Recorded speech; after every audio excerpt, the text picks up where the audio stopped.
որի դարակագրված մեղադրանքության ընդունում, այն համարում եմ բացառապես քաղաքական հետավետում,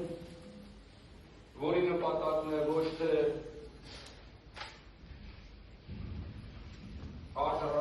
արդարադատությունը, այլ իմ քաղաքական գործունեության կասեցումը։ Ես այստեղ չեմ եկել արդարություն հայցելու։ Մենք գիտենք, որ այս դատարանում որոշումներ է կայացնում են ոչ թե օրենքի տակով, այլ ինչ-որ քաղաքական վերնախավի կաբինետներում։ Ես պատրաստ եմ ապացուցել իմ անմեղությունը, բայց գիտեմ, անմեղությունը ապացուցելու համար պետք է լինել արդարություն։ Բայց մենք այս 8 ամիսների ընթացքում համոզվեցինք, որ այս դատարանում արդարություն չկա։